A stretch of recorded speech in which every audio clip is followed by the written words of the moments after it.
प्रियव्रत ज्येष्ठ पुत्र है लेकिन परम भागवत। यहाँ पहले कनिष्ठ पुत्र उत्तानपाद के वंश का दर्शन कराते कि उत्तानपाद का वंश भी परम पवित्र हुआ, जहाँ भगवान की मंगल कृपा हुई। कैसे कृपा हुई को सुनना चाहते हैं तो निवेदन किया। सुखदेव भगवान कहते राजन कि जाए उत्तानपादस्य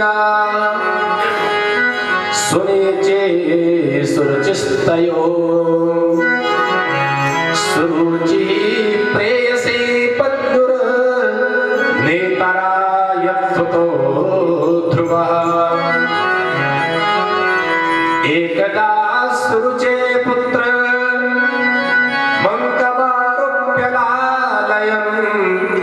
उत्तमं नारुक्षन्तं ध्रुवं राजाभ्यनन्दत। सुखदेव भगवान कहते राजन, मनु महाराज के जो छोटे पुत्र उत्तानपाद हैं, इनकी दो पत्नियां हैं जिनका नाम सुरुचि और सुनीति। तो उत्तानपाद का जो अर्थ है उल्टा।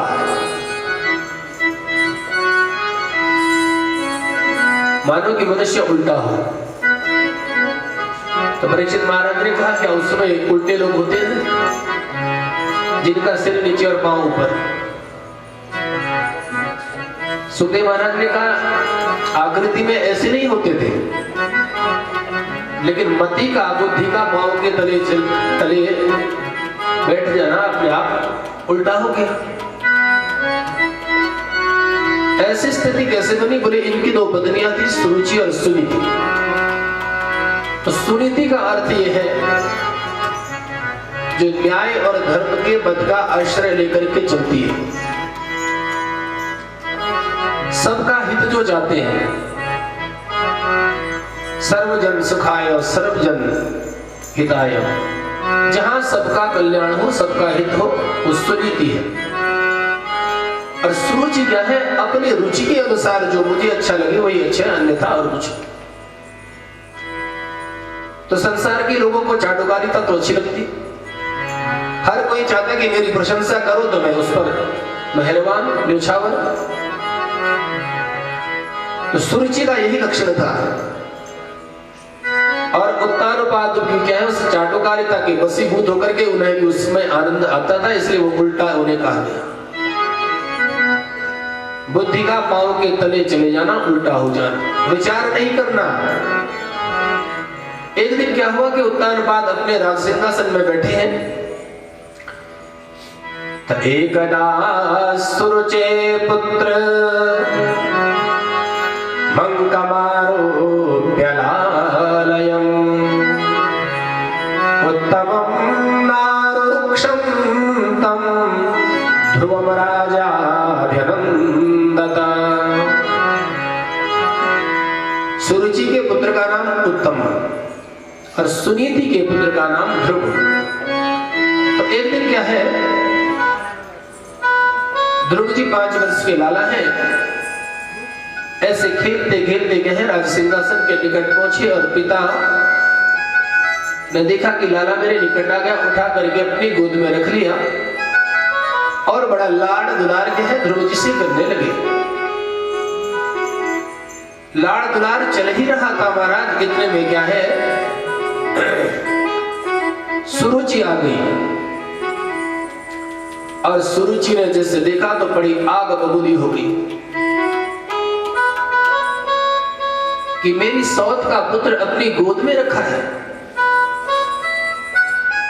और बड़े कटाक्ष शब्दों का प्रयोग किया महाराज कि तपसाराध्य पुरुषम तस्यैवानुग्रहेण मे गर्भे त्वं साधयात्मानं यदिच्छसे नृपासनम्। बेटा ज्यादा इच्छा है अगर राज सिंहासन में बैठने की, राजकुमार बनने की ज्यादा इच्छा है उसके लिए तपस्या करनी पड़ेगी, मरना पड़ेगा और पुनः मेरे गर्भ से जन्म लेना पड़ेगा। जब मेरे गर्भ से जन्म लोगे तब जाकर के राजा की राज सिंहासन में राजा के गोद के अधिकारी बन सकते हो। ऐसे कटाक्ष शब्दों का प्रयोग किया छोटे से लाला पर।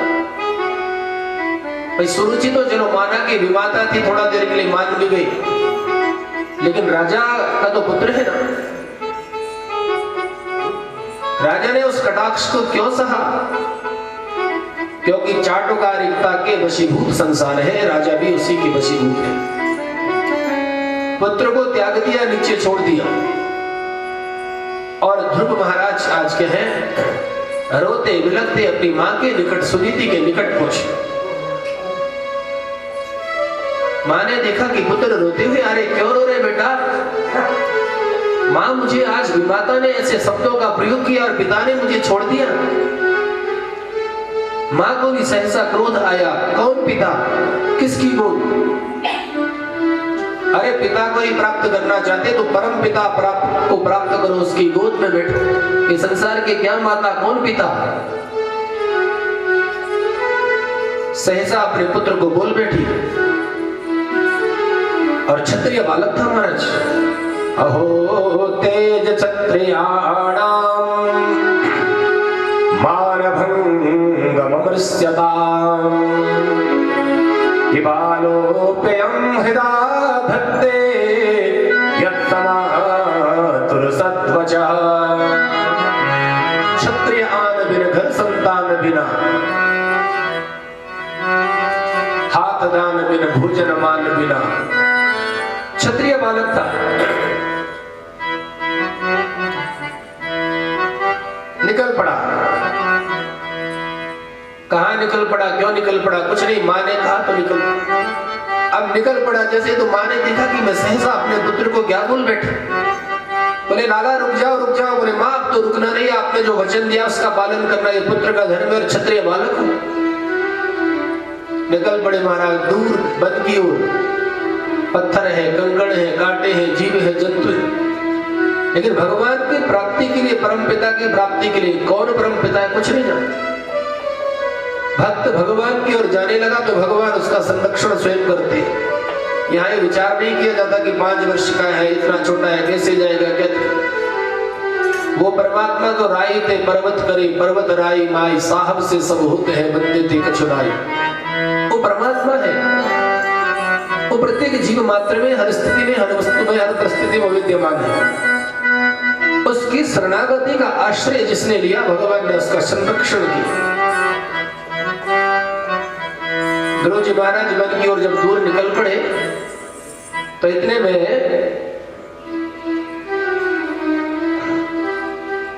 भगवान ने विचार किया कि मेरा भक्त मेरी ओर आ रहा है, इसे मार्गदर्शन की आवश्यकता है। तो भगवान ने नारद जी को आदेश किया, नारद जी जाओ और मेरे भक्त को कहें मार्गदर्शन करो। नारद जी महाराज आए और जैसे नारद जी आए तो श्रेष्ठ है। ध्रुव जी महाराज ने नारद जी को प्रणाम किया। ये संस्कारों का दर्शन है, क्योंकि मां सुनीति ने अपनी संतति को क्या है संस्कार दिए थे, बेटा नित्य प्रति अपने से श्रेष्ठ जनों को नमन करना चाहिए। अभिवादन शीलस्य नित्यं वृद्धोपसे बिना चत्वारि तस्य वर्धन्ते आयुर्विद्या यशो बलम। अपने भारतीय संस्कृति के वैशिष्ट का आप दर्शन करिए। ये हमारी संस्कृति का दर्शन है। मां ही सर्वोपरि सर्वश्रेष्ठ और सबसे पहली प्राथमिक गुरु है संतति की। माता पिता ही उसमें भी मां का स्थान पहले, क्योंकि मां के ही साथ बच्चों का जब रहना, तो संस्कार दिए थे कि अपने से श्रेष्ठ जो भी मिलता उससे नमन करना चाहिए। और नीति शास्त्र कहता है कि अभिवादन शीलस्य नित्यम वृद्धोपशे बिना। हम अपने से श्रेष्ठ को, अपनी मां, अपने पिता, अपने गुरु और अपने से बड़े किसी को भी हम नमन करते हैं, अभिवादन करते हैं, तो हमारे जीवन में 4 चीजों की वृद्धि होती है। जो आज हम भारतीयों ने तो धीरे धीरे उसको त्यागना प्रारंभ कर दिया और पाश्चात्य संस्कृति को हम अपने में लेना चाहें, वही हमारी विकृति का और वही हमारे नाश और पतन का कारण धीरे धीरे बनते जा रहे हैं। संस्कृति से जिस दिन हम विमुख होने लग जाएंगे उस दिन क्या है, विपत्ति हमारे निकट। स्वधर्मम निधनम श्रेया परधर्मो भयावह। अपने धर्म का पालन करते हुए मृत्यु हो जाए तो फिर भी मुक्ति है, लेकिन दूसरे के धर्म का आश्रय करके मरेंगे तो बदनाम। हम दूसरे की संस्कृति को अपना रहे हैं, उससे कोई लाभ नहीं। सीखना समझना अलग बात है। दुनिया की सभी भाषाओं का ज्ञान सीख लो, सब कुछ सीख जाओ, उस पर कुछ मना ही, वो तो बुद्धिमता है। लेकिन अपनी संस्कृति के विषय में आप विचार करो। चत्वारि तस्य वर्धन्ते आयुर्विद्या यशो बलम्। यदि हम अपने बच्चों को सिखाते हैं, बेटा आप नित्य प्रणाम करो, अपने से हमें नित्य प्रणाम करो, माता पिता को, अपने श्रेष्ठ को, दादी दादा चाचा ताऊ ताई जो रिश्तेदार आते गुरु, उन्हें चरण बंदन करके प्रणाम करो, तो क्या क्या आयुर्विद्या, उनकी आयु की अभिवृद्धि होगी। किसी को ये पता तो है नहीं कि हमारी उम्र कितनी है, लेकिन हम अपने संतान की उम्र बढ़ा सकते हैं। नित्य प्रति वो प्रणाम करें और हम आयुष्मान भव, चिरंजीवी भव, आयुष्मान भव, आपके आयु की अभिवृद्धि हो तो बच्चे की जो अकाल मृत्यु होगी वो टल जाएगी और चिरकाल तक जिएगा।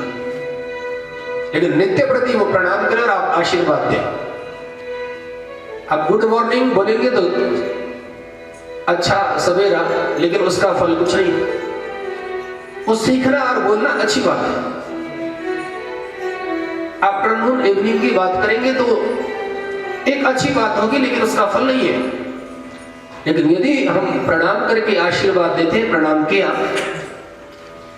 और वहां हमने आशीर्वाद दिया आयुष्मान भव, तो आपकी बेटी आपका बिटिया जो भी है उसकी आयु की अभिवृद्धि होगी। नित्य प्रति पढ़ता है, पढ़ने में मन नहीं लगता है, पढ़ता नहीं तो विद्यावान भव, नित्य आशीर्वाद दोगे तो उसकी विद्या की अभिवृद्धि होगी। काम करता है लेकिन उसका यश नहीं फैलता है, अपयश लोग बोलते हैं। यशवान भव,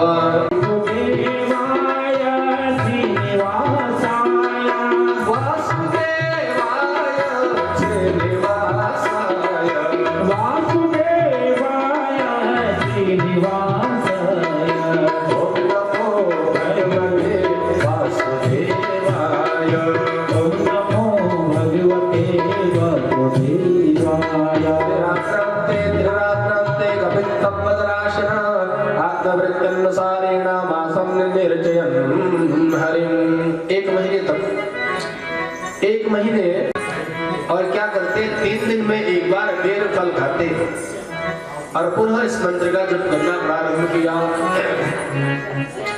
तो 1 महीने में भी भगवान की प्राप्ति नहीं हुई।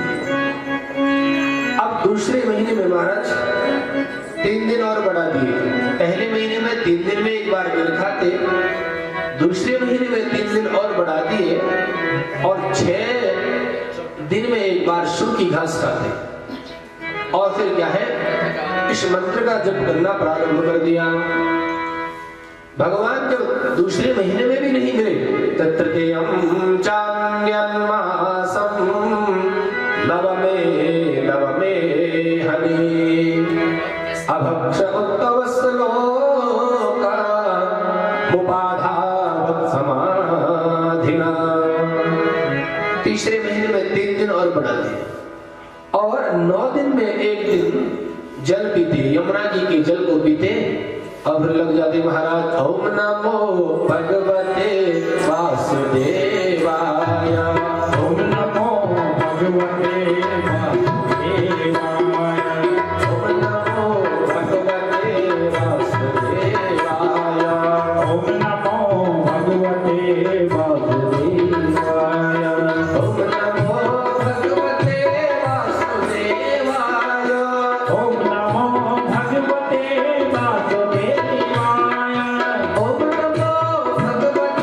वासुदेवाय।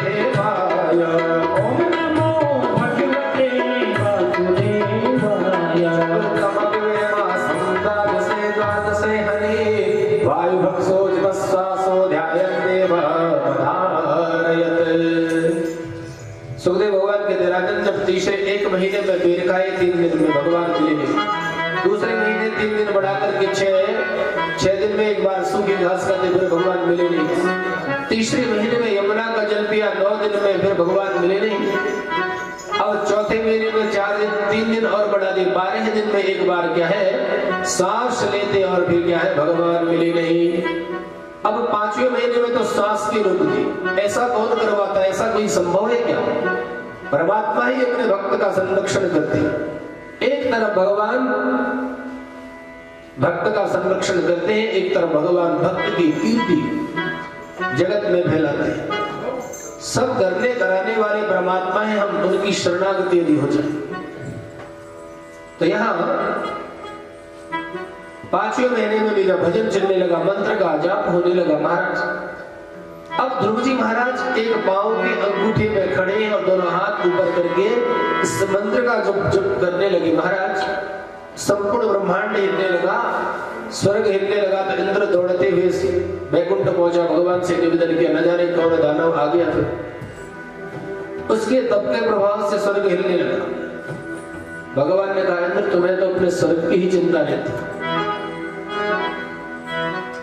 मेरा भक्त है 5 वर्ष का बालक, ये जो सृष्टि ब्रह्मांड जो डगमगा रहा है उसके तप का प्रभाव। और भगवान महाराज दौड़कर इसके वैकुंठ से क्या है सीधा यमुना के तट मधुबन में पहुंचे।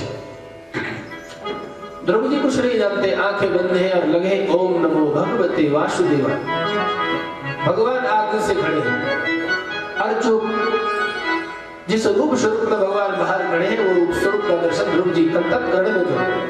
अनुपम छटा भगवान की सशंख चक्रम सकिरीटि कुंडलम सपीत वस्त्रम सरसीरुहिक्षणम सहार वक्षा स्थलकौस्तुभश्रियम नमामि विष्णु शीर्षा चतुर्भुजम।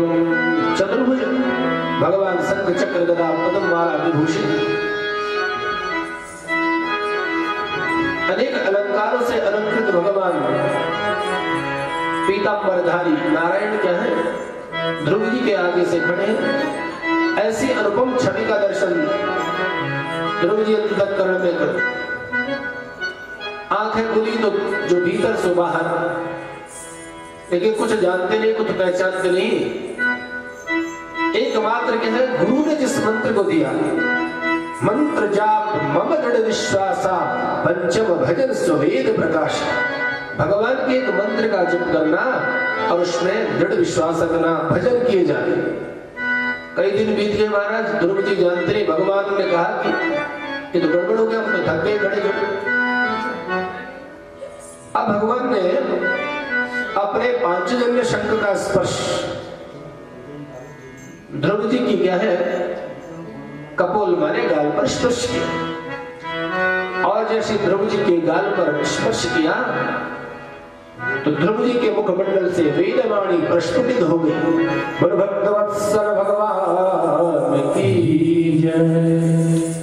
वेदवाणी प्रस्फुटित हो गई। योन्तः अभिमान तुलसी दया न छोड़िए, जब घट में हो प्राण।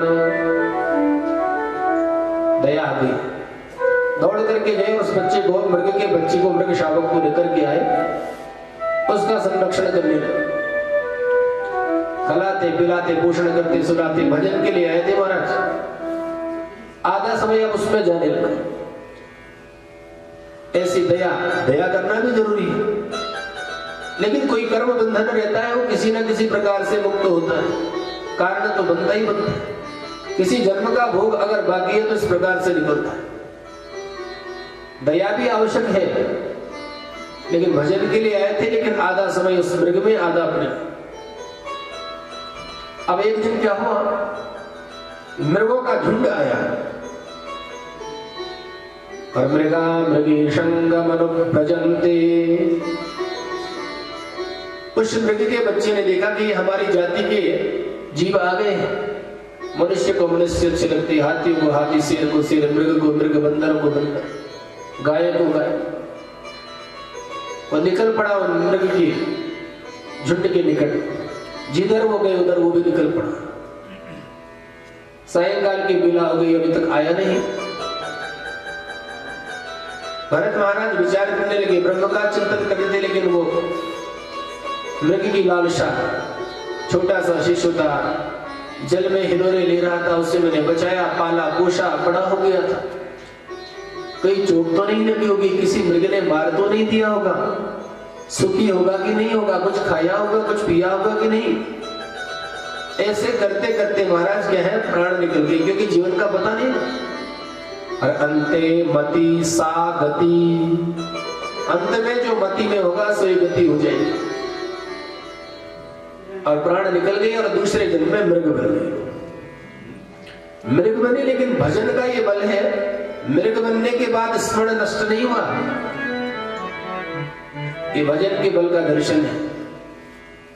याद आ गया कि भरत नाम का राजा था, मैं तो भजन के लिए गया था, दया आई थी मृग पर, लेकिन समझ गई कि कोई ना कोई किसी न किसी जन्म का एक कर्म भोगता है, तो भोग रही।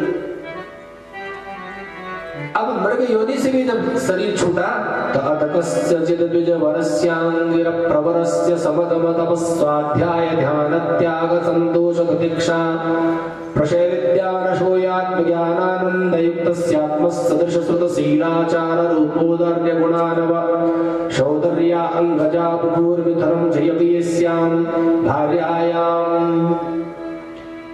अब तीसरा जन्म क्या है, एक आंगिरस पुत्र ब्राह्मण के यहाँ हुआ। ब्राह्मण के 3-4 पुत्र हुए, लेकिन जब जन्म इनका हुआ भरत महाराज का, इनको पूरे 3 जन्मों की स्मृति थी। इन्होंने संकल्प ले लिया कि अब तो कुछ बोलना है, मूक माने शांत रहना, बोलना ही नहीं है, क्योंकि एक बार हंस गए थे, फंस गए थे, 3 जन्म भोगने पड़े, इसलिए शांत रहना है। 4, 5, 7, 8, 10 वर्ष हो गए, कुछ बोलता नहीं, इसका नाम जड़ भरत है। देखो बोले जड़ है, चेतना नहीं इसमें। वो सब कुछ जानते थे, खा तो खा लिया, सो तो सो जा, उठ तो उठ, बैठ तो बैठ। जब तक कुछ बोला नहीं तब तक कोई प्रतिक्रिया करनी नहीं। समय क्रम आगे बढ़ा, ये वर्षा ऋतु का समय था, खेतों में आजकल धान रहती, भयानक वर्षा चल रही थी और खेत का किनारा टूट गया, सारी धान बहने लगी एक जगह। कि जाकर के वहां लेट गए कि धान बहना, मेट के रूप में लेट गए। इतने में महाराज कुछ डाकू, कुछ चोर आ गए। वो काली मां के भक्त थे, उन्हें क्या है, भद्रकाली की पूजा के लिए नरबलि की आवश्यकता थी। उन्होंने देखा दूर से कि ऐसी घनघोर वर्षा में एक मोटा तगड़ा व्यक्ति लेटा, बोले चलो इससे ले चलते हैं।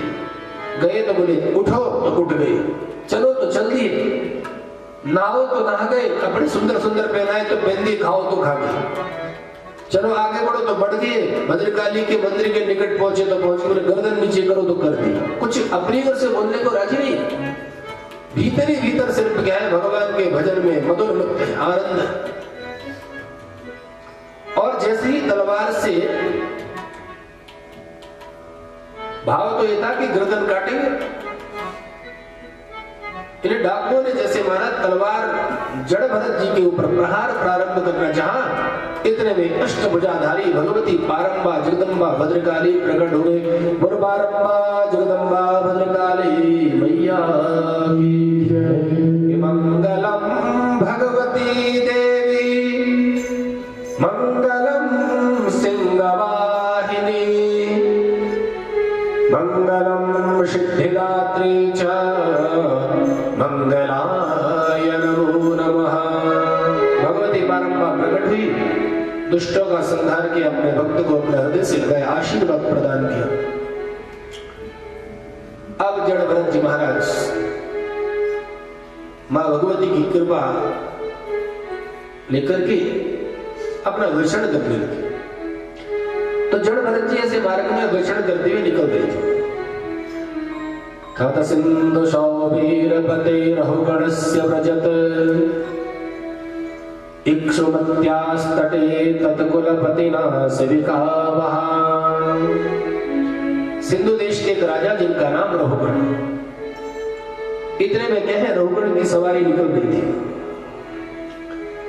रहुगण महाराज तत्व ज्ञान की प्राप्ति के लिए कपिल मुनि के आश्रम कलकत्ता गंगा सागर जा रहे।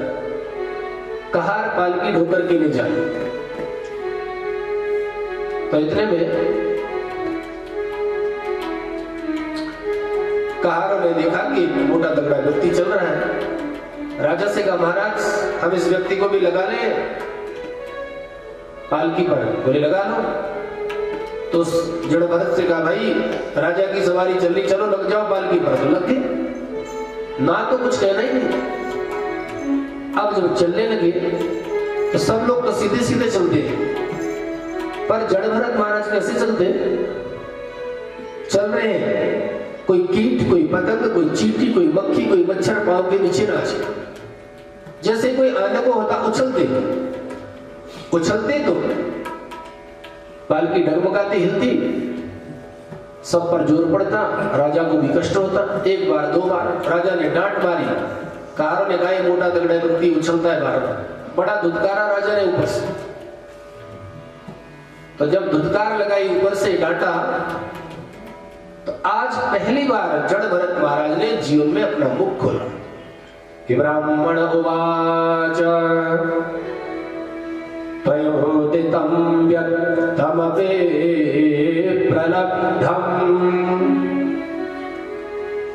भरतुस्समे स्याद्यदि वीरभारः गन्तुर्यदि स्यादधिगम्यमध्वा पीबेति रासो न विदां प्रवादः। पहली बार जड़ भरत जी ने मुख खोला। जड़ भरत महाराज ने कहा, राजन हम उछलते और हमारे उछलने से तुम्हें कष्ट होता है, ये बात अच्छी नहीं। आपने हमें डांटा, ये आपका अधिकार है, क्योंकि आप राजा हैं और प्रजा हैं, और वैसे भी कहार आपकी पालकी ढोने वाले। यहां तक तो बात बिल्कुल सही, लेकिन राजन हम अपनी बात आपको थोड़ा बताना चाहते हैं। आप राजा अपने कर्म से बने, आपने ऐसे सत्कर्म किए, आप राजा बने, इसलिए आप पालकी में जा रहे। हमारे कर्म ऐसे थे, हम आपके ढोने वाले कहार बने। यहां तक की बात एकदम से। लेकिन राजन, प्रत्येक जीव का शरीर एक जैसे तत्वों से निर्मित हुआ है। वो अपने कर्म के भोग से क्या है, हमने अलग अलग योनियां पाई है। कोई मनुष्य बना, मनुष्य में अलग अलग पद प्रतिष्ठाओं में बैठे। उसके बाद कोई जीव जंतु बना, कीट बना, पतंग बना, गंदी से गंदी नाली का कोई कीड़ा बना। लेकिन उस कीड़े में भी और आप राजा और कहार में सबके भीतर परमात्मा विद्यमान है। बिना परमात्मा के वो जीव, वो गंदगी में रहने वाला जीव, वो जीवित नहीं रह सकता। और बिना परमात्मा के कोई राष्ट्रपति, कोई प्रधानमंत्री, कोई बड़ा अधिकारी, कोई उद्योगपति वो जीवित नहीं रह सकता। अन्यथा लोग न जाने आज तक क्या कर बैठते, बड़े बड़े उद्योगपति या बड़े पद प्रतिष्ठा में बैठे लोग। लेकिन मेरे मालिक के दरबार में सब लोग, सब वहां भगवान के एक जैसी व्यवस्था। लेकिन भगवान क्या है, हमारे कर्मों की गति का भोग अपने द्वारा कराते हैं, जिसे आत्म तत्व कहा गया। तो राजन, हम तुम्हें कष्ट देने के लिए उछलते नहीं, हम तो इसलिए उछलते हैं कि हमारे पांव के नीचे कोई जीव, कोई कीट, कोई पतंग आकर के उसका जीवन निकलना चाहिए, क्योंकि उतना ही कष्ट उसे हमारे दबने से होगा जितना कष्ट हमारे हिलने से आपको हो रहा है, जितना उतना कष्ट आपको ढोने से हमको हो रहा है। कष्ट सबके बराबर है। पीड़ा सबको एक जैसी होती है। ऐसा नहीं कि आप राजा हो तो आपकी पीड़ा ऊंचे लेवल की और जो नीचे वाला है उसकी पीड़ा और निम्न स्तर की। कष्ट सबको एक समान होता है राजन। इसलिए हम नहीं चाहते वो ना बोलने वाले न समझने वाले वो जीव क्या है हमारे द्वारा पीड़ित है। ये तो कर्म की गति का दर्शन सब अपने अपने कर्मों से करे, भगवान करवा रहा। आज ऐसे तत्व ज्ञान को जब रघुगण ने सुना तो शीघ्र कहा मुझे नीचे उतार। कि ना हम विषम के सुरराज भद्रा न त्रक्षशूला न यमस्य दंडा नाग्निर्दसोमा निलवे तपास्त्रा शंके वृषम ब्रह्म कुला वमाना। हे रघुगण, रघुगण ने कहा आप अदृश्य देश में कौन महापुरुष हो, कोई संत कोई ब्राह्मण। मुझे ना तो क्या है इंद्र के वज्र से कोई डर नहीं है और ना ही मुझे यम के पास से कोई डर है। यदि मुझे डर है तो किसी साधु का किसी ब्राह्मण का अपमान अनादर मेरे द्वारा हो तो नहीं गए। आप अदृश्य वेशधारी कौन महापुरुष हो, कौन तत्ववेदी हो।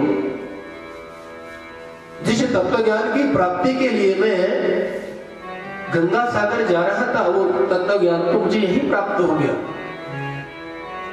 आज जड़ भरत महाराज की चरण पकड़ लिए और आज जड़ भरत महाराज ने रघुगण को तत्व ज्ञान का दर्शन कराया। हे राजन, जब तक हमारे भीतर अहंकार है, अभिमान है, रूप का, गुण का, धन का, ऐश्वर्य का, संतति का, संपदा का, तब तक सब कुछ होने के बाद भी हम किसी काम के नहीं, कुछ नहीं हमारे पास। और हमारे पास कुछ नहीं है, हमारे अंदर सहजता है, निर्बलता है, भगवान की भक्ति है, तो हमारे पास सब कुछ है। क्योंकि जहां सुमते सह संपत्ति नाना, जहां सुमति का संपत्ति नाना, जहां कुमते तह विपत्ति निदाना, जहां कुमति तह विपत्ति निदाना, जहां कुमते तह विपत्ति निदाना, जहां कुमति तह विपत्ति निदाना। सुमति कुमति सबके गुण रही, नाथ पुराण निगम अस कही। सुमति कुमति सबके भीतर रहती है। विभीषण ने रावण को भी समझाया, गलती हो गई, सीता माता को उठा करके ले आए, छोड़ दो। रावण बात नहीं मानता। सुमति कुमति सबके भीतर है, प्रयोग कौन किसका कितना करता है। इसलिए सुमति जिस दिन आ जाएगी उस दिन जीवन सफल हो जाए। तो राजन, ये अहंकार में राजा हूं, अच्छी बात है, आपने ऐसे सत्कर्म किए, भगवान की कृपा हुई तो तुम राजा बन गए। लेकिन राजत्व का अभिमान जब तक तुम्हारे भीतर से गया नहीं तब तक क्या है, तत्व ज्ञान की प्राप्ति, भगवान की कृपा जीवन में नहीं सकती। आज समाज में यही स्थिति है, लोगों को अपने रूप का, अपने ऐश्वर्य का, अपनी संपदा का, अपनी संतति का अभिमान हो जाए। हर मनुष्य मैं के चक्कर में फंसा है और वही मैं एक दिन क्या है, नित्य देखते हैं आप, वही मैं क्या है उसके मरण का, अभिमान का कारण बनते जाते। भाई परमात्मा ने यदि दिया तो उसका सद्भोग करो, उससे धनात् धर्मम ततः सुखम। गोलियां लग जाती हैं, हजारों करोड़ की संपत्ति छूट करके निकल जाती है, लेकिन धर्म करने की चेष्टा कभी जागृत नहीं, खाली उसी के पीछे जीवन को घुमाते रहे। अंत में ना खुद खा पाए, ना खुद की खा पाए, बल्कि सारे बिना बात के निकल गए। तो धनात् धर्मम ततः सुखम, धन यदि है तो उससे धर्म करो और सुख पाओ जीवन का। और उससे भी जब तक हमारे अंतःकरण में सहजता सरलता नहीं, मैं तत्व जब तक नष्ट नहीं होगा तब तक हम क्या है उस परमात्मा की प्रीति का लाभ नहीं ले सकते। तुम तत्व ज्ञान की बात करते हो राजन, तत्व ज्ञान और पालकी में बैठ करके जा रहे हैं। अरे भगवान की भक्ति कोई खरीदने वाली वस्तु चीज थोड़ी है। भगवान की पूजा कोई ठेके में थोड़ी करवाई जाती है। भगवान की पूजा, भगवान की सेवा, भगवान, हम बॉम्बे गए थे 2012 की बात है, जुहू में एक कथा थी। तो गोयनका फैमिली, बड़े धनाढ्य लोग, समर्थ टेक्सटाइल ग्रुप के, उनके यहाँ कई सेवक लोग सेवा करते थे। कई गाड़ियां थी और उतने ही ड्राइवर थे, 9-10 दो 3 लोग भोजन बनाने वाले आते थे। 2 पुजारी घर में पूजा करने लेते पड़ते। लेकिन जो वहां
मनुष्याणां सर्वपापं